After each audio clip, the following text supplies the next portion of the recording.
Here this afternoon, we're gonna have a conversation about cultural placekeeping in music, the sound of places. This conversation is hosted by the Arts and Planning Division. We want to continue providing a forum that promotes the integration of arts and culture into community development and planning. Next. This is our mission as a division. So we firmly believe that inclusion of the creative sector is very important for the planning field, recognizing its significance, value, and potential impact. So our mission is to transform the planning profession through arts and culture. Next. Here you see our board members. Our board is a fantastic mix of people from various backgrounds. Some of us are city planners, others are artists, and some bring the unique blend of both worlds. Next. We have hosted a wide variety of events. We also have co-sponsored some events that contribute to our planning and or artistic profession. You can see here in April and May some of the events that we hosted, and please stay tuned for our upcoming meeting on the probably by the end of June. The exact date is still to be determined, but we will be talking about the intersectionality between the arts and planning for resiliency. Next. So we would love to welcome you as a member of our division. But if you just want to stay informed with arts and planning news, you can sign up for our newsletter. And again, if you're not a member yet, please consider becoming one to gain free access to a wide variety of art-related information and events like this one.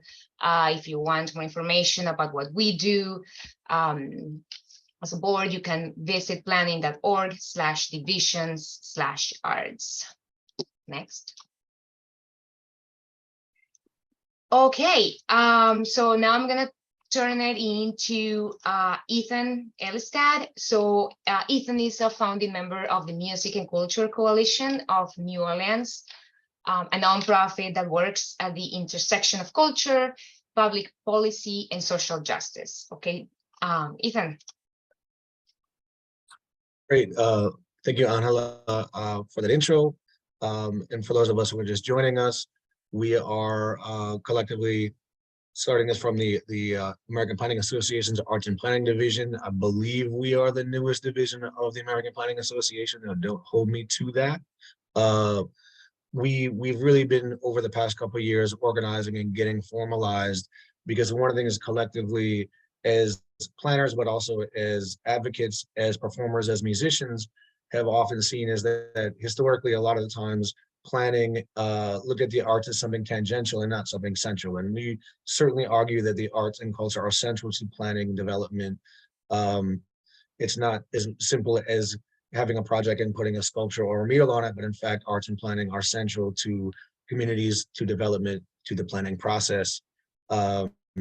And so that's kind of what we want to have this conversation about today. This is certainly about planning and music, cultural placekeeping, cultural preservation, but these conversations are also about identity. They're about gentrification. They're about equity. They're about development. And so how do we make sure, as we talk about planning, we're including all these things within culture, within development, as we move forward intentionally, and make sure that as the planning field continues to embrace culture, we're doing it in a way that is equitable, is actually involving the folks that are creating the culture, and is doing it in a way that that moves things forward. It's not just backward looking in terms of preservation, but it's also looking at how do we create active cultural spaces that are creating more vibrancy and allowing culture to move forward just as much as we're helping recognize the past. I don't want to say much more because I want to turn the floor over to our panelists. I will read their intros, and then in turn I will have each of them talk a little bit about their work. Then we're going to turn it, I've got a few questions, and we will turn it over to questions from those of you that are attending. You can either put a question in the chat, or you can raise your hand and unmute and ask a question. If you are asking a question, we ask that you try to keep your question to 60 seconds or less and allow the panelists to respond. With that, I will introduce the panelists, starting with Ms. Jackie Harris. Jackie Harris has spent the past 30 years providing convention planning, event management, festival music production, program development, administration coordination, and road management services to a variety of clients in the United States and abroad. Harris began pursuing creative opportunities in the area of culture, tourism, music, entertainment, and the arts after leaving a profession in the oil industry. She spent nearly 10 years at the New Orleans Jazz and Heritage Festival as an assistant fair director and night concerts producer. She then led the City of New Orleans Music and Entertainment Commission for 8 years, marked by tremendous success in repositioning New Orleans as an entertainment mecca and marketing its rich cultural legacy as the birthplace of jazz. Harris led the charge that resulted in the first airport in the United States to be named after a jazz artist, Louis Armstrong International Airport. She wrote proposals and developed strategies that resulted in attracting and retaining major conventions and events to New Orleans, including the Essence Music Festival and many others. She created and serves as the executive director of the Louis Satchmo Armstrong Summer Camp that has provided jazz music education to more than 2,000 young music students, and presently serves as executive director to the Louis Armstrong Educational Foundation.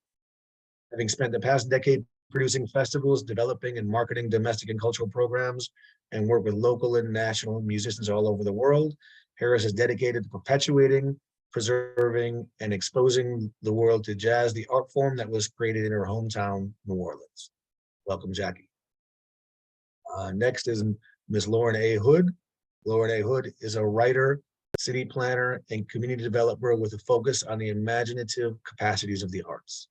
In 2021, she founded the Institute for AfroUrbanism, IAU, a research organization for strategic development focused on the ideation and enrichment of Black communities. Working at the intersection of African ancestral technologies, Afrofuturism, and civic change, the IAU seeks to identify the foundational, social, structural, spatial, and spiritual conditions necessary in order for Black folks to thrive. An avid daydreamer and manifester who finds inspiration in nature, Hood's practice focuses on the powers of radical imagination and intention to spiritually enrich civic life. Welcome, Lauren. And finally, we have Preston Poindexter, a multidisciplinary artist who made Northwest Arkansas his home in the spring of 2016. Since then, he has studied computer science and marketing at the University of Arkansas, worked as the programming coordinator for Interform, where he co-created the Assembly Biennial, worked as a curatorial assistant at Crystal Bridges Museum of American Art, and served as the event manager and chair of the Public Events Committee for Springdale, Arkansas. Preston now works at the music and events coordinator for CAISH, where he works alongside artists and municipal leaders from across the South and Midwest to develop their ever-expanding musical system. Welcome, Preston, and thank you for being here. With that, I want to turn it over to the panelists, starting with Ms. Jackie to talk a little bit about her work, and we'll take it from there. Thank you, Ethan, and hello, everyone. My comments are going to be more about culture, music, and arts organizing, which is what Ethan and I have been doing. As you can tell, I've been doing this work for a very long time. I'm probably the oldest one of us on this panel. But cultural tourism began really popular in the 1990s. Cities began to realize that people were just no longer interested in traveling to see attractions or to attend events. They learned that tourists are just as interested in seeing how and where art forms are created and perpetuated. They want to put a place and a face on the stories they read and the music they hear. Too many times, Black, ethnic, and low-income cultural communities are selected to make the ultimate sacrifice of their life's work and achievements destroyed under the guise of urban renewal and neighborhood revitalization. Usually those people have no say in what happens. I think the first thing we can do as present day activists is to organize well-planned educational campaigns. Many citizens just don't know the history. They have not been, they don't get updated information. And they really don't understand how government and developers maneuver to take property and assets from their communities. They create laws to stifle the growth and development of indigenous art forms, and they create ordinances and permitting structures that are unrealistic and not conducive to the growth and development of the culture. Information is usually intentionally withheld on an ongoing basis, which allows them to push their agendas forward. So what can we do? We must show up at governmental meetings. We must be well informed. We must garner support from community leaders and town criers. And we must act strategically. To organize, we have to trust each other. We must forgive each other for earlier disagreements and transgressions. Every day is a new day to save the culture of our communities. But also, if you detect a problem in your organizational group, you have to eliminate it right away. The Louis Armstrong Park movement began exactly as I've described. Some of us knew each other and many of us did not, but we had one common objective: no city hall in Louis Armstrong Park. That was it. Each of us recruited others.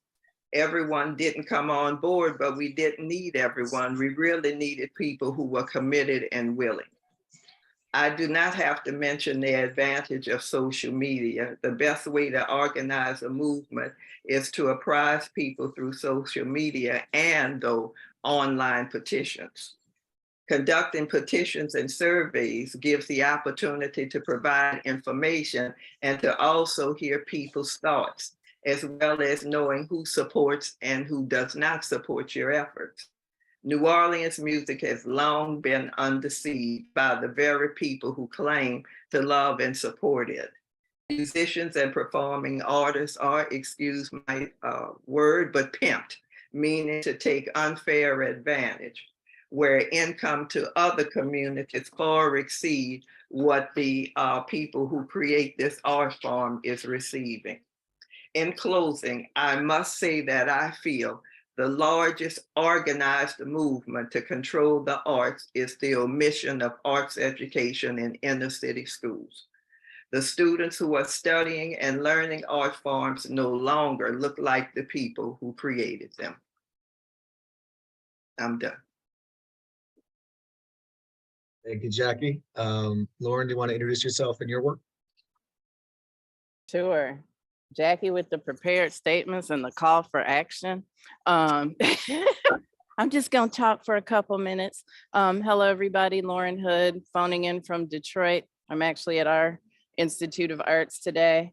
So I'm kind of new to community development. I guess it's all relative. So about 10 years I've been working in community development. But when I hear folks like Jackie, I'm like, I am new. But there are people who I know have started more recent than me. And before that, I guess, my previous life is kind of relevant to this conversation. I was trying to be a music mogul. I was working at radio stations and record labels, and I managed a band and did some event production. But at some point, it just occurred to me that I wasn't intrinsically fulfilled. So I was having a good time, going across the country, traveling with bands, and it was fun, but I just didn't feel rewarded. So I went back to school in Detroit. University of Detroit Mercy had a community development master's program, and it was a perfect fit. I was just looking to do work that had meaning outside of something to just me. So most notably, I ran a community development organization in one of the neighborhoods that I grew up in. We spent hundreds of millions of dollars in streetscape enhancements, parks, facade programs. And at the end of like a 3-year period, the people in the neighborhood were still living like second-class citizens. And what I had tried to do, I think formally, I considered myself a reformer. So I was trying to work inside the system to get the people next to me to do things differently. That didn't work so well for me. I was like angry all the time, and I think it made me sick, kind of. And I was always fighting the system and fighting gentrification and fighting all these things.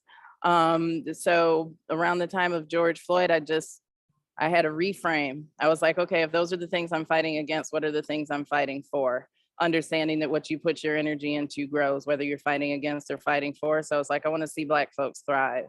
And I realized I couldn't work in traditional community development roles anymore. So I started my own institute, the Institute for AfroUrbanism, which really exists specifically to understand what Black folks need in order to thrive. And the ethos I enter communities with is that Black folks already have untapped knowledge to bring forth the kind of communities that we want. But I think that planning disciplines kind of approach it like these people don't know anything. We have to go in and tell them what to do. But as a Black person who works in planning disciplines, I'm like, nah, that's not true. We have the answers, you're just asking the wrong questions. And you're not really allowing enough time for trust to be built to surface the kind of information that we can use. So again, the Institute exists to kind of cultivate a sense of worthiness also. You know, I've been doing community engagement for a long time, asking people what they want for their future, and it's rooted in what's wrong right now. People talk a lot about trash and crime and lights, and I'm always like, the road to Wakanda is not paved with those things. Like, what in your wildest dreams do you want? And what I'm realizing is a lot of people don't think that they are worthy of a kind of utopic living. So when you ask them what they want, the asks are really small. So a lot of the work that the Institute does is around cultivating that sense of worthiness so we can have some radical imagination around what is possible for our futures. So instead of trying to change from within the system, I'm just going to pilot a utopia outside the system and hope that the system can learn from it.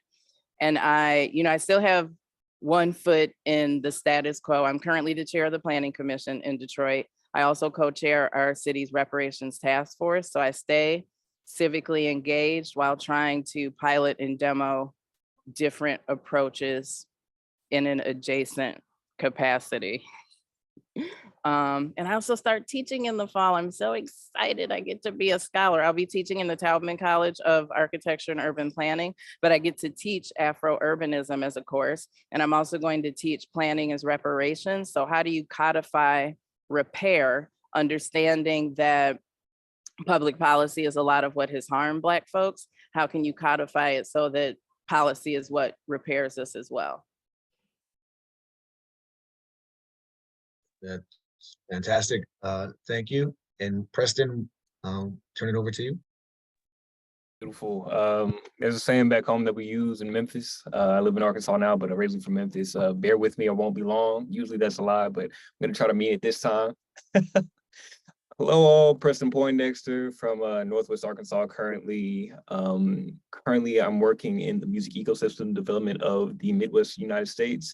So although I'm stationed in Arkansas right now, I do a lot of work in Tulsa, Oklahoma, sometimes Kansas City, Missouri, just bouncing around and seeing where talent is coming from and how to make sure that we can make them enabled and also give them the opportunities to create new thriving environments in the areas in which they're from. And I know a lot of people think Arkansas is not really a hotbed for music, but I've more recently in the past couple of years realized that's very much not the case. And that's very true for all of these cities. Arkansas, for example, is the home of Johnny Cash, Al Green, Al Bell. We also have the lead singer of Evanescence, for example, and a lot of new up and coming artists coming up out of this area. So we have representation for all kinds of genres, all kinds of backgrounds coming up out of the woodwork. And now I'm focusing my work on trying to make sure that we're not starting from ground zero all over again, and really trying to help people define who they are through music in Arkansas and the sound of Arkansas, and allowing it to have the space to breathe. And I guess I should just go into how I got here. I moved to Arkansas in 2016, as my bio said. And at first, when we moved over here, I originally told my family, I don't know why we're here. I know that Walmart's over here and that's about it, but there makes no sense for me to be in this area I came to find out through working in urban development at the Downtown Springdale Alliance as their head of events for a short period of time that there's a whole lot of established culture when it comes to the day-to-day lifestyle, housing expectancy, and economic growth in Arkansas. But as for music culture, it's sorely lacking. Whenever we're trying to plan things for parades or downtown events, there's a handful of people that you always know. So after I left that job, I joined Cash. Now we're at work and discover new artists, help them along their way to meet new people in different cities and get their music careers developed and furthered, and allowing them to push themselves to not be defined by their location, but let their location be the thing that helps push them further as well. All that to say, I'm really thankful to be here. I'm looking forward to seeing how our music ecosystem develops, and hopefully, I know it will happen, but I hope I'm a very instrumental part of it, that Arkansas will look more similar to a New Orleans, Detroit, or New York pretty soon. I'm looking forward to that future. Thank you. Thank you. Those are great intros. I feel like I've got questions and you just gave me 10 more, but also I know there's other people here that have questions. So I'm going to start with a question that's going to be on theme because, you know, we had a theme. So I want to make sure before we get off to other things, we talk about that specifically. And that's really kind of the idea around music and cultural activity more generally, and sort of preservation and planning, and the fact that music and culture are often a little more ephemeral, right? They're a little more temporary activities where you experience it, but then it's done and you've got to go back and experience it again. It's not a constant, like say preserving a historic building would be. If you're talking about preserving a musical or cultural space, what are the challenges to do that when the space itself can be transitory, or there's not a very strong or a stable physical sort of location with it? What are some strategies you could use to really work and preserve cultural practice as much as we preserve cultural space? And that is for anyone to John. I think I might as well just spearhead this conversation. Coming from a place that doesn't have a defined sound just yet, a lot of people assume that the giant corporate entities or funders in this area are the ones who should define that conversation. You know, the area in which you're currently living in is typically what defines what your sound and what the music that people come up creating ends up sounding like. For example, you never hear people from Memphis saying, "Oh, I don't like Memphis music," or any other city of that sort. So here I've been really trying to really put my head down and try to focus on what the people want themselves. You know, we have defined venues that have specific sounds, cultures, and expected artists that come in, but trying to find ways to let the people speak for themselves, especially the artists and the audience, on separate planes, and saying, all right, cool, instead of trying to make this about me, the organizations that I represent, and telling them, oh, we need this kind of artist for this kind of event, or saying, oh, we only cater to these kind of genres. I usually try to create new spaces and opportunities for people who are already on the ground creating to define for themselves what those events look like. Often when I'm representing a rapper or a singer-songwriter, I tend to tell them, okay, I'm going to have you quote unquote headline this show, but in your ideal world, what does that show look like? And I'll just give you the tool set to actually create it. Now, I can't speak to say if that's how things work in much larger ecosystems than the one that I currently represent, but honestly, I think it needs to be a people-driven thing, not just from the quote-unquote zeitgeist of cultural planning.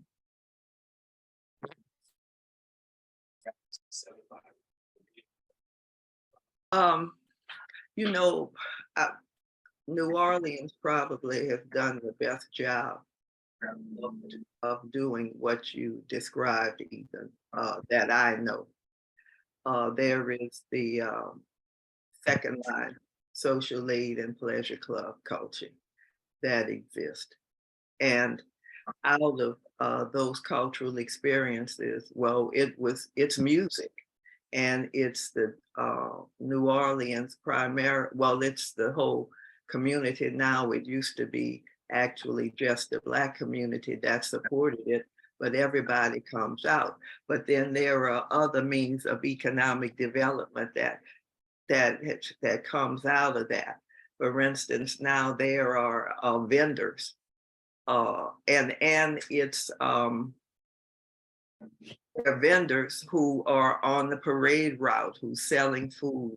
Now they're selling clothes. They're selling drinks. I mean, these are, and it's mostly the cultural expressions that lends itself to that. Most organized cultural expressions require a lot of permissions, you know, but I think anything that can be done publicly and somewhat on the fly is where the cultural community will prosper more, I think, and much easier.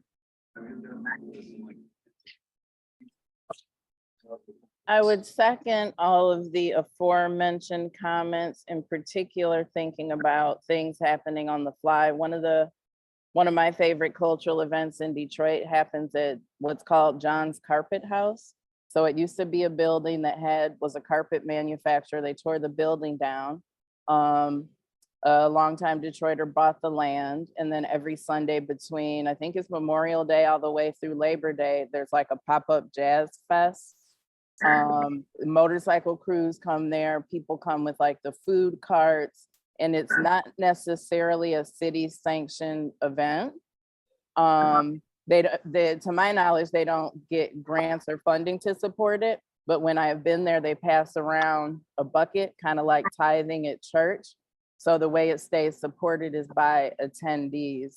And I think it's a really good reframe when we think about how we support cultural events. A lot of us tend to think we have to rely on the city or some grant, but you really don't. You rely on people that show up. And if you're doing a good event, people will show up. If people don't like it, no one's going to be there to support it, and you have to pivot. So I think, it puts the cultural power in the people's hands. Great, and that's a great segue, I think, into the question I saw in the chat, which is, how do we move beyond tactical urbanism and economic development when it comes to incorporating the arts in planning? Here, you want to go in reverse order this time? That's a fantastic question. I feel like we need to reorient ourselves to how we think about the arts. I really hate that like development projects will only include artists when it comes to like putting paintings in the lobby of their mixed use building. I think there is an untapped resource towards artists and creatives in community development disciplines, but we have to change the way that we think about those folks and what their contributions could and should be. And I in particular like having artists around, because I feel like, in community development, a lot of the funding is our lending institutions or philanthropy, and there are really tight confines within which you have to develop your project or your idea, but artists don't work for anybody. They are not responsible to anyone except, the muse. So when you're trying to think of ideas, I think the artists help you color outside of the lines in the way that those of us who are like traditional urban planners, architects, developers can't do without that kind of inspiration. Do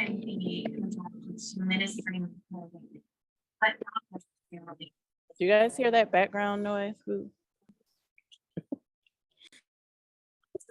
Okay, I thought it was me, but I muted and I still hear it.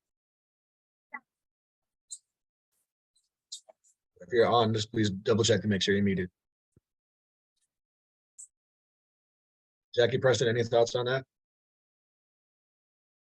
Yeah, I get where the question is coming from, and I actually have a lot of respect for them just going ahead and saying that we need to push beyond economic development as the focus of city planning.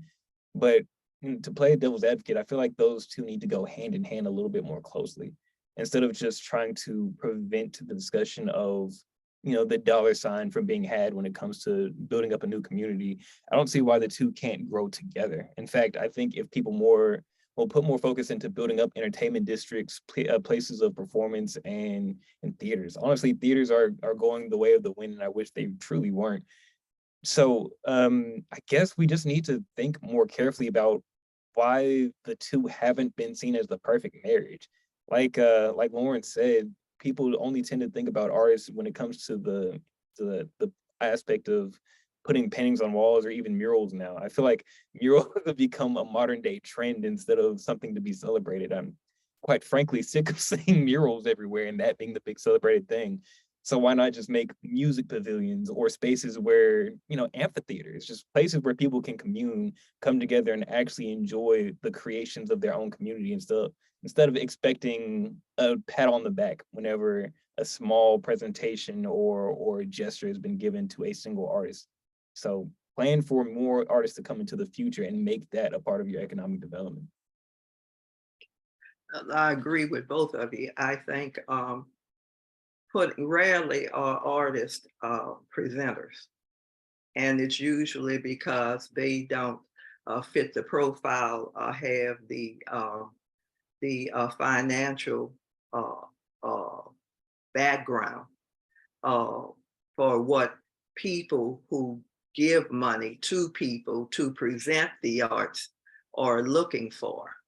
Usually, even when large organizations or large philanthropic entities say that they are creating a budget or a fund for artists, the artists usually, first off, they want them to have a nonprofit, okay? And they rarely do that.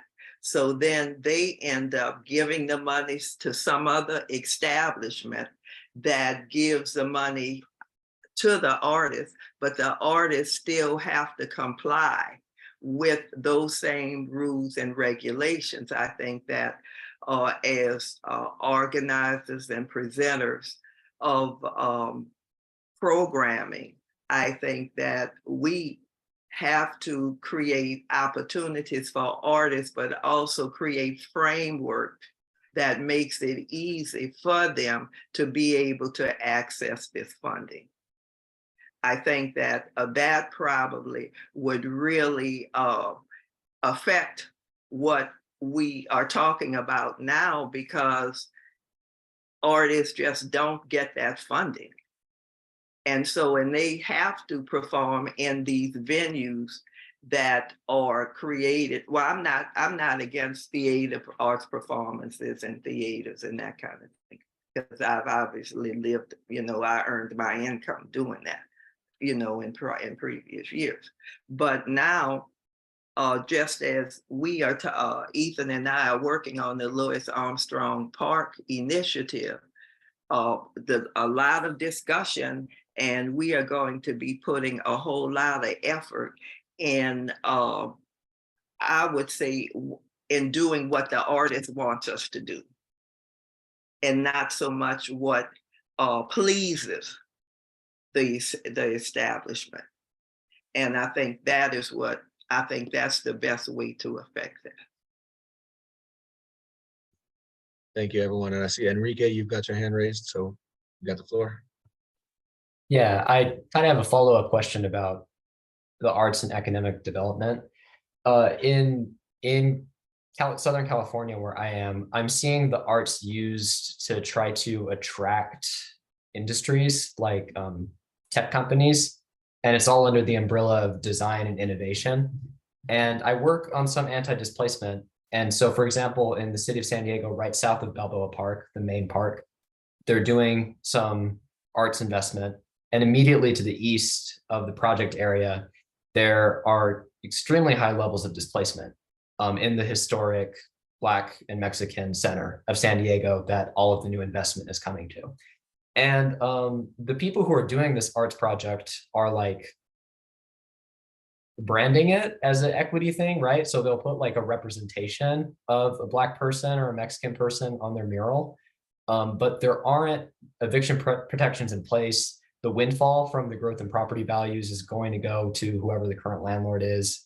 And I'm just curious what we do about that, because these things are like branded well enough that they get through a lot of the time. But I feel like we know what this is. Like, this is a gentrification scheme sometimes. Of course, it varies, you know, like you have to look project by project. But I'm just wondering, how do you think that we respond to things like that when we see them in our city? I could say what should happen. I'm sorry, Jackie, I did not mean to cut you Go off. on. No, go on. Go on. My initial thoughts are, when it comes to the gentrification of places in regards to the arts, it seems as though every time this happens, people are importing artists instead of trying to export artists. In that area in particular, you can't tell me that there aren't thousands of talented individuals who could come from those displaced regions or from the schools even in those areas that deserve an equal opportunity to be able to perform and uplift their community. And if they're given the opportunity, I can promise you, with the funds that they garner from actually being able to perform and being able to express themselves, they will come back to that exact same community and try to uplift it. It happens every single time. I mean, I can't think of too many actual legendary greats in music or arts who came from wealth or opportunity. The true stars tend to be the people who are in these impoverished areas, if I'm just being honest. So I can't think of what would influence the funders or the philanthropic greats in the sky to be able to put those funds into the school system or into the community so that they have the opportunity to be able to be the artistic face in the region, or even let them paint the murals if that's what they want so badly. But how do we direct that conversation? I couldn't rightly say at this moment. I can tell you, organize. You have to organize. If, you know, maybe Enrique, this might be your call. You know, you start looking at organizations that you know have similar opinions and feelings about you, about what's going on. You reach out to them. You form a coalition of organizations, and some individuals are going to join you. Let me say this. When these people are doing what they do, government, developers, or whatever, none of them want bad publicity.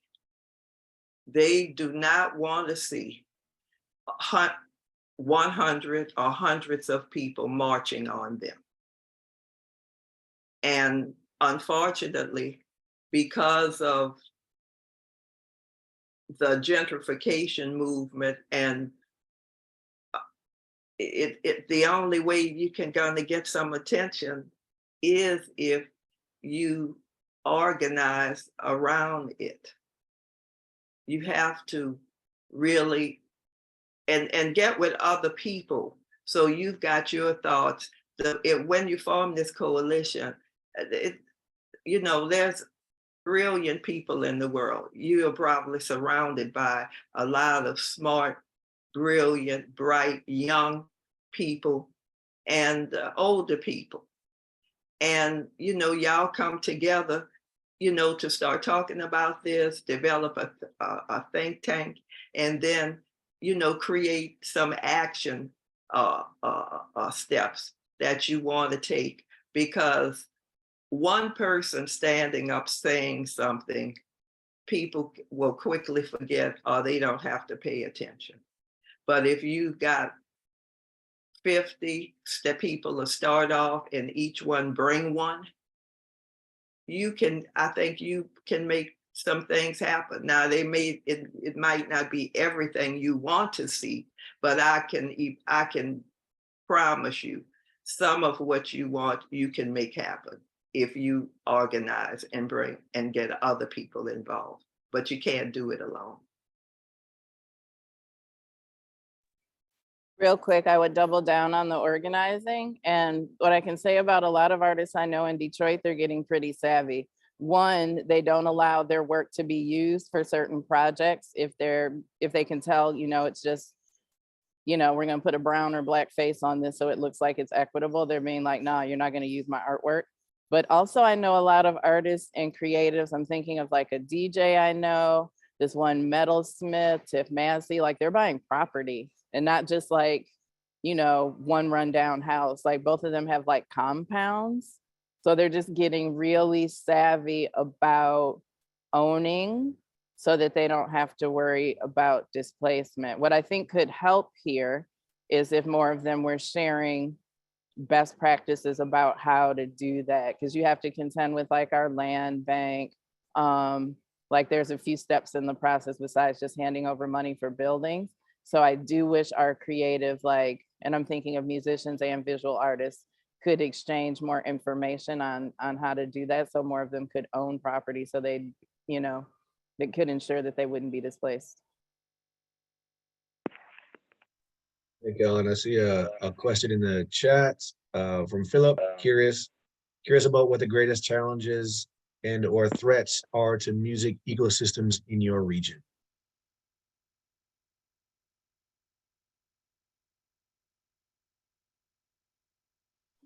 I'll jump in again. People not being able to work together, I think, is an issue. I'm gonna have one of those back in my day moments. Okay, so in the 90s, when I was still like a scenester and hanging out at bars and going to shows all the time, like you didn't really have to pick a side. I could go to a rock show, I could go to a techno show, I could go see hip hop, and there was no judgment really. You didn't have to pick a team. I feel like it looks different now. If you're like a part of the hip hop scene, you are a diehard part of that scene. If you are into garage rock, you are just a garage rocker. If you are into like techno and house, you are just a club kid. And I feel like, you know, at a moment in time in the 90s and maybe the early aughts, it was just like you were into music, so you were part of a music scene. I feel like the scenes are more disconnected right now. And I think another hurdle we had, and Philip's the one who shared this article with me, who gets ownership of a particular kind of music. So I think it was in the New Yorker. Like we have a techno museum here, and Black Detroiters have always believed that it originated here. We know Juan, Derek May, like those are the dudes that created techno. And we have, it's a small, you know, house on a boulevard, but there is a techno museum there. So, and it has been there for, I don't know, at least a decade, probably longer. But Germany, like within the past year or two, got like $500,000 to put up a techno museum. And now there's this origin story, this battle for who gets to own having created techno. Now they have this massive, shiny new museum, and we've got this, you know, smaller, more humble house. So I think who gets to own a particular type of music creation is also a hurdle for us. My comment on that is, number one, I think the record companies created that division because every type of music had to have a category, you know, and so they did that, and they marketed to different groups differently. Then I think another thing that changed that is early on, musicians had to play any and all kinds of music to survive. So, you know, the same people that was playing R&B might have been playing reggae, might have been playing gospel on Sundays, might have been playing techno or house music. And so that is where those divisions came. But you see, I go back to talking about the omission of music education in inner city schools. Because if you were taking music at school and you had a good band director, a music teacher, you might be playing Motown for one concert. For Christmas, you was playing Christmas music. For the graduation, you might have been singing spirituals and gospel music. Well, you know, where are our children in this picture? I mean, they not, and right now, the kids are only being exposed to hip hop or rap music because that's the music of the generation. That is the music that their parents are playing at home. And so that is all they have access to. I feel, and I tell all my friends this, in the 1990s, when they started taking music out of curriculums, us grandparents slept that, because, you know, young parents, they involved with, look, I need to get you from point A to point B. I got to get this house note done. I have to, you know, pay this car note. I got to have dinner ready, and I got to help you with your homework. Okay. So the people who should have been going to the school board meetings were people like myself and my friends, but we didn't do that.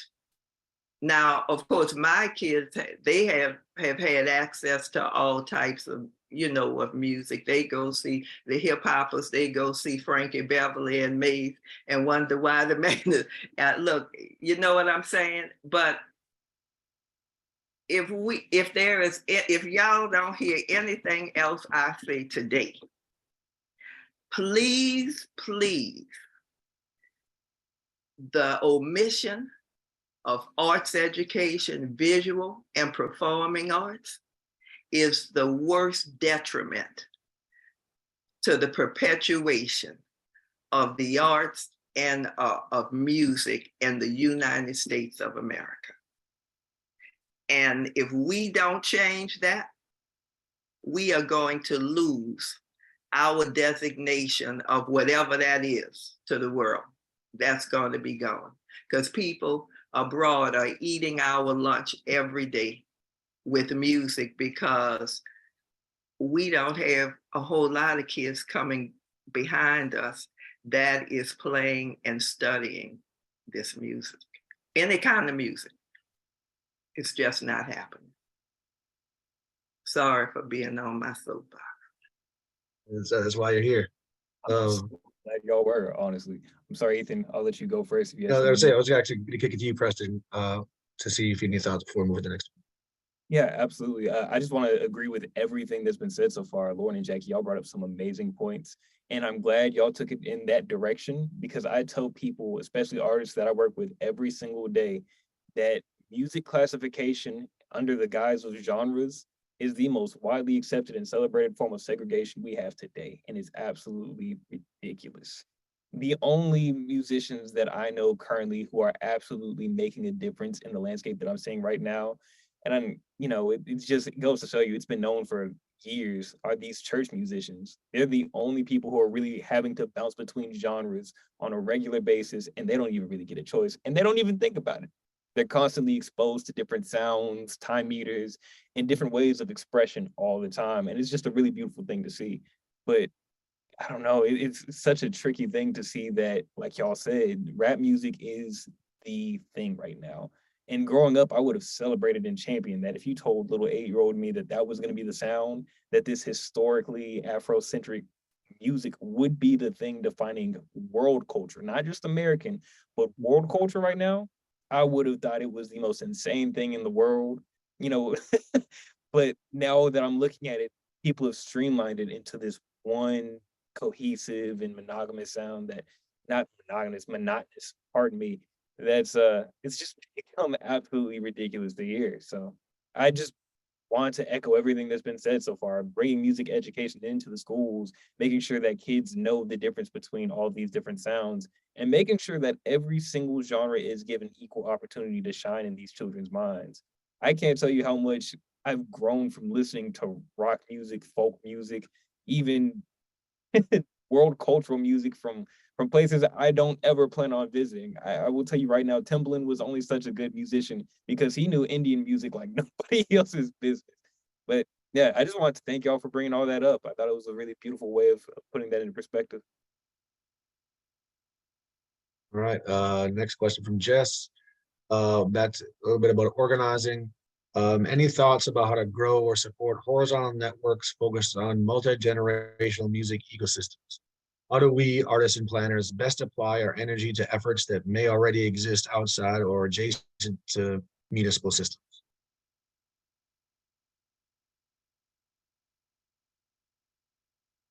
Well, I thought you were going to jump in, Jackie. I would no, just say, I was saying your name. okay. Convene people, leverage your relationships, get folks in a room talking. I I feel like that's one of my strong suits. I'm not good at a lot of things, but I can get people from different backgrounds into a room to talk about the same thing.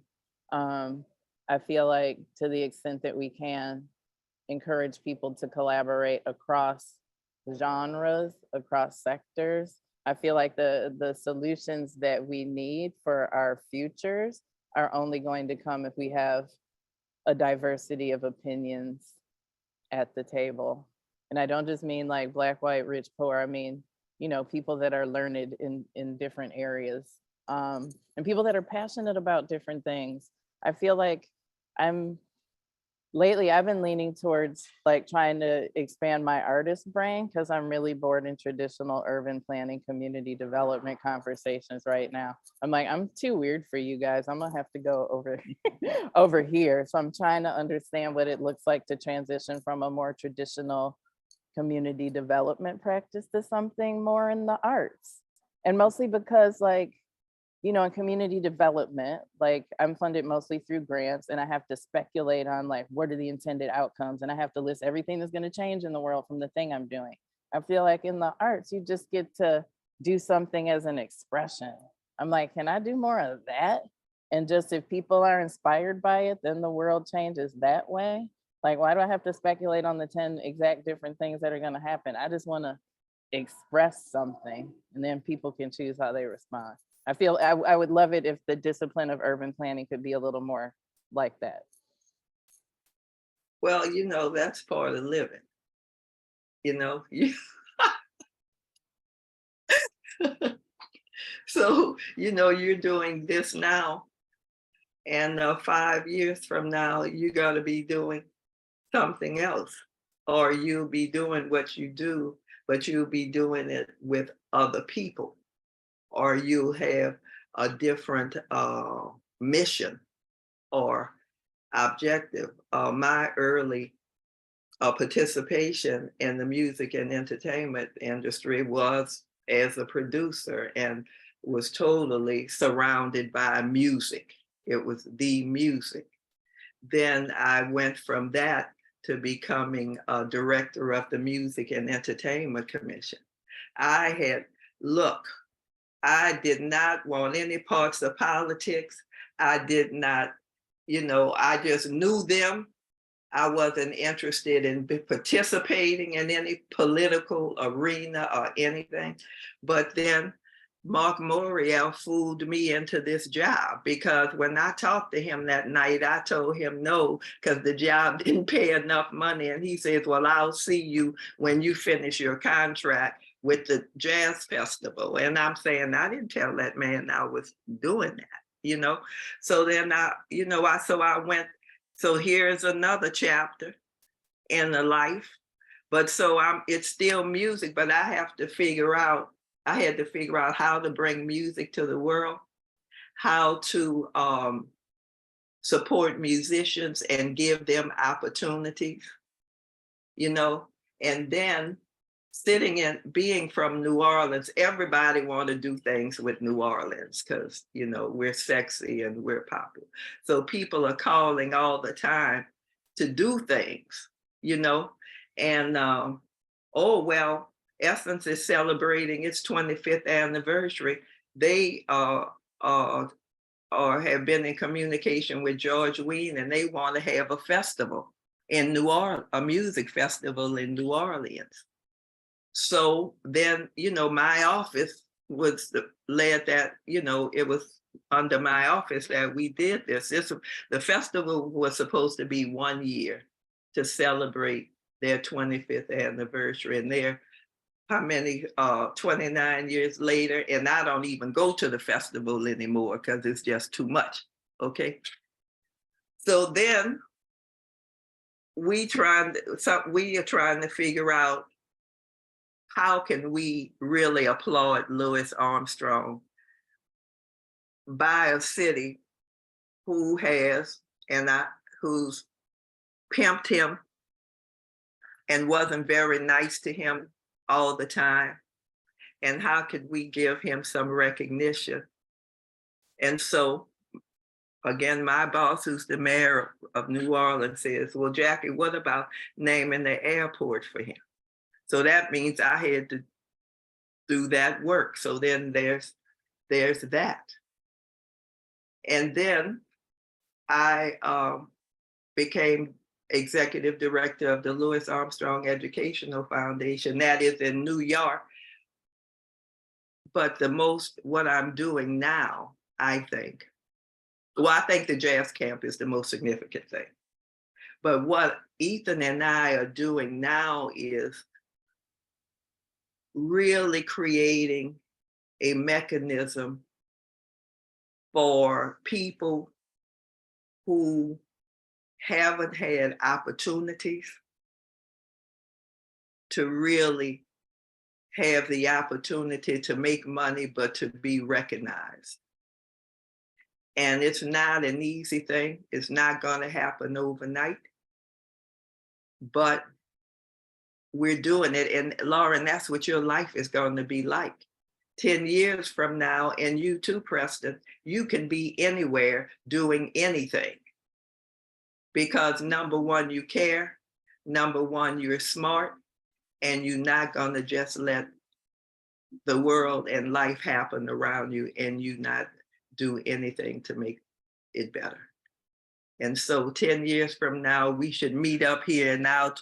Well, I won't be, I hope I'm not doing what I'm doing, but you guys will be doing something different.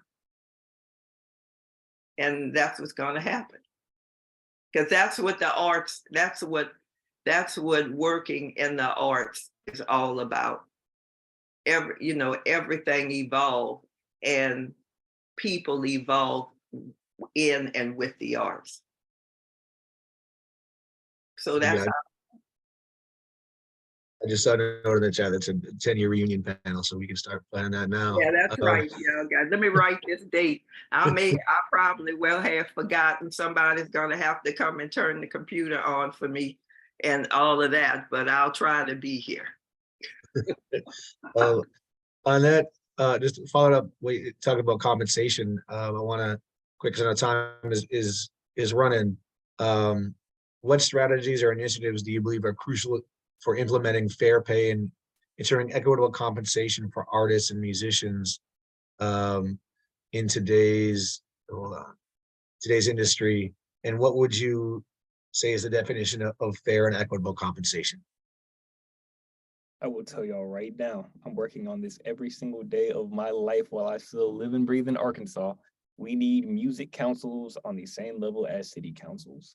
We need performance councils on the same level as city councils. We need people representing musicians, artists of all disciplines, and saying these are the strict rules and regulations of how you treat artists, how you compensate artists, and how we bring our artists to the table in other conversations, pardon me. So right now, I think what that looks like is bringing together a lot of the nonprofit leaders and some for-profit leaders, including venue owners, putting them all in the same room and saying, all right, what do our artists need? How can we better serve them? And then having monthly come to Jesus moments with all of these artists in the area, make it free to the public and say, these are the things that we think y'all need. Tell us how you want us to do it, and we will try to make it happen, just like a city council does. And I will leave it at that. I will also add artists need to talk to each other about what they're getting paid. I feel like people might accept something that's, far less than what they could get because they don't know any better. I mean, that has helped me in this discipline, and I think it would certainly help in the creative arts. People need to share how much they're getting paid. I also want to say if you are booking an artist, which I've always done, and so if you know what your budget is, you know how much money you got, right? And so I always ask, what is it gonna take for you? Well, having worked for government, so I sometimes I'll have to say, well, what's the least amount I can pay you to do this, right? I mean, yeah. But when they give me the fee, if I have more money, I pay them more money.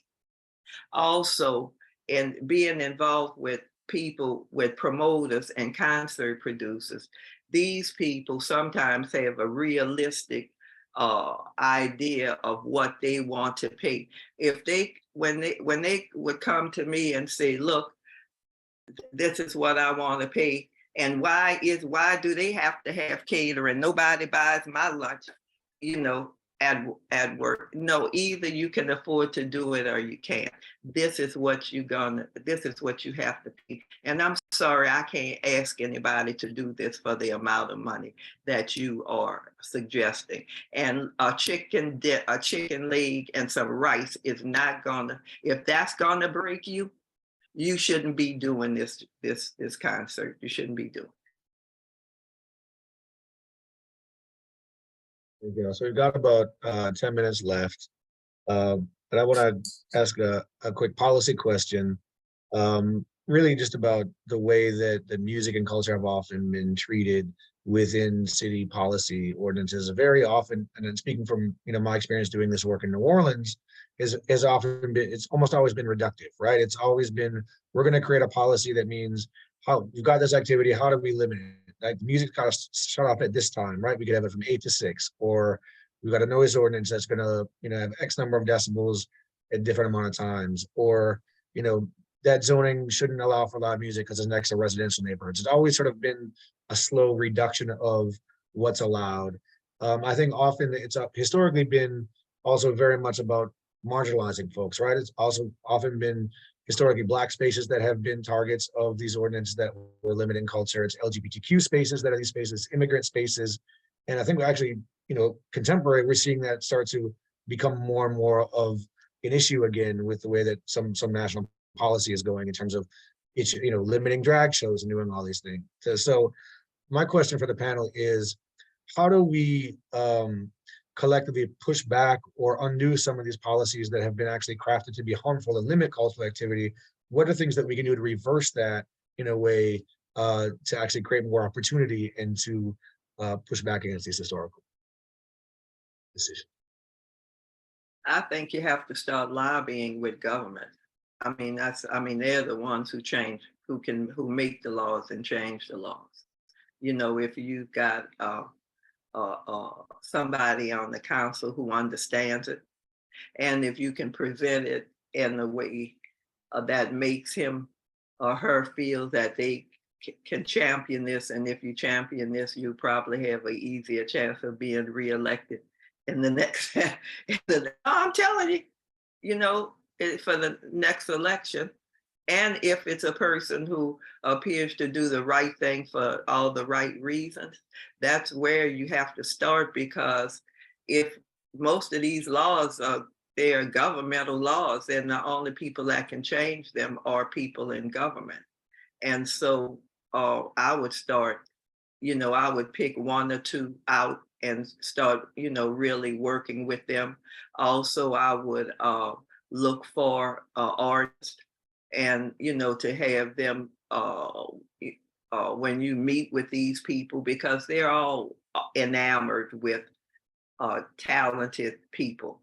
And so when you go to meet with them, you bring 2 artists with you, to meet with them and get them on the right track, and to make them understand. Well, they know how it is disenfranchising people and how it's impacting, but sometimes when they have to look in the face of a person that it's really impacting, sometimes they have a better understanding of what needs to be done and how it's hurting people.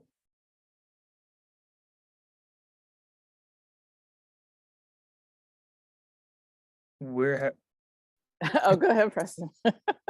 We're having a similar issue in Arkansas right now. I'm just not going to speak too deeply into it because it's a ridiculous situation, but we're coming to find out that a lot of the people who backed these bills that are so detrimental to these communities are the venue owners, are the large business owners that make these things happen.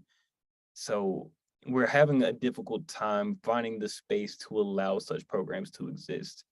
But what my community has so geniusly realized is, when you create the space on your own, stop expecting to be brought to the table and creating your own table and doing it better than it ever was when the people who didn't care were facilitating it.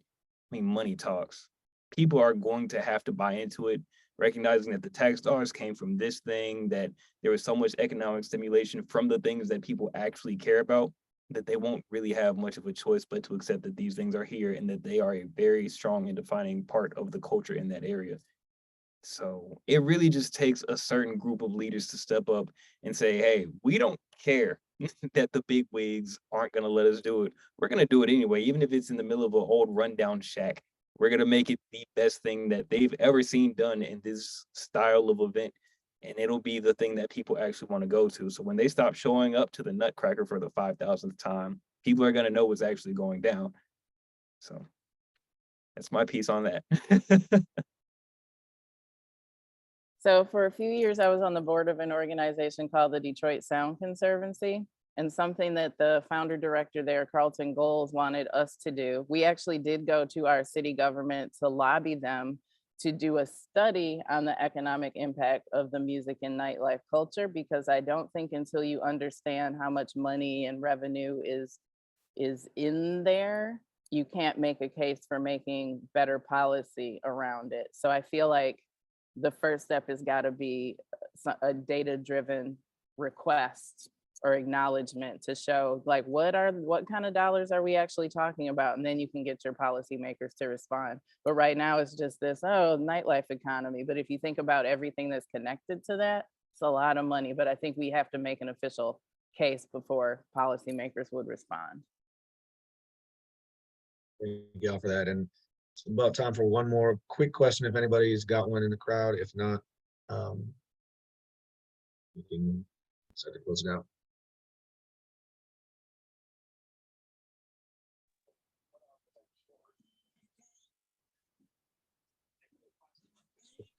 That's perfect. And I will first I want to make the hey, Philip, you got a question? Yes, but it's a little frivolous. Go for it. Now's the time. I'm just curious what our panelists are going to see in terms of music this upcoming weekend. Like going to any shows, any interesting venues. Just give us like your top 3 recommendations or something. Is that an okay question to ask? I'm going to church. That's my answer. that's where I get my music fix. I'm sorry. All 3 days, Preston? That's very Sounds like virtuous of you. There's a church service every day somewhere in Memphis. But yeah, I'll find a way.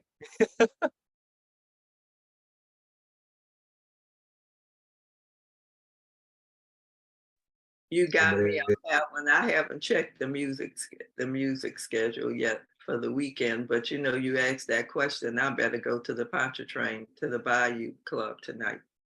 If you're in New Orleans on Wednesday night, go to the Pontchartrain Hotel to the Bayou Bar. There's always an excellent jazz band there on Wednesday nights. Okay. So as you know, I am in Detroit and this is techno weekend. But I'm also half a century old. I don't go to the club like I used to. The only thing, and I can't go to the festival. There are literally like thousands of people there. It's shoulder to shoulder. It's super sweaty. Can't do it anymore. However, a friend of mine is doing a techno brunch. So my friend Adriel, who you know, Phil, is doing a techno brunch. That is totally my speed. I love brunch. I love techno. It happens in the daytime. I'll be able to get to bed early. So I'm super excited about this techno brunch. There's also another day party that a friend of mine is doing. He does something called the diaspora party. So every year Drake Pfeiffer, a promoter, throws a party that also happens during the day. So I will not be engaging in any of the crazy nighttime things that are happening this techno weekend. But if I can find more things that are happening in the daytime that end at a reasonable hour, I will engage. Okay, Ethan, what about you? Oh, I mean, I'm gonna make the plug for the May 7 Award Festival Under the Bridge this That's weekend. right, Cheryl's Festival. I forgot about that. I guess I do have to go there. So I will see you there. Thanks for reminding me. And with that was a perfect question to close out the panel. First, I want to thank you all for being here. I feel like this really was an encompassing conversation, because I think, again, the way that music and culture and planning interact, it's not necessarily as simple as just creating an ordinance or a new zoning district or a new policy, but it really is about thinking through, what does it mean to be an artist? What does it mean to have your identity be tied up with cultural activity? And the planning makes it a little bit, it's a little bit of a different strategy. I was thinking the question about sort of the idea of church musicians being the musicians that have to be able to know all these different genres. I also think it's really important that planners understand, you know, you're not just a transportation planner, and you're not just a this planner or a planner for parks, but really you've got to be able to cross those sections as well. Particularly when you're thinking through, what does it look to have arts and culture within your system and within your plan. So, I mean, I think that's a really apt kind of way to look at it, is you've got to cross disciplines, you got to work with folks, you got to learn how to work with all these folks, because you're not going to know how to do it all, but somebody will. And if you try to do it yourself, you're probably going to get something wrong. Ask the people that are doing it, and get their support and find out what they need and how they do it. And my other plug is, if you are not a member of the American Planning Association's Arts and Planning division, you are welcome to join. The link is in the chat. If you are not a member of the American Planning Association, and you still want to attend events or learn more, let us know, because we can make that happen too. Because one of the things that this division is really interested in is broadening out what is planning and who are planners. We want to get more people that are artists or creators thinking in the planning field and thinking through what that means, because I think that's something that's really lacking within planning itself. So how do we broaden that out? And this is a space where we can do that. That is my last plug. I want to give any of my colleagues in the Arts and Planning Division a space to say anything to close out. Otherwise, please look for our next event.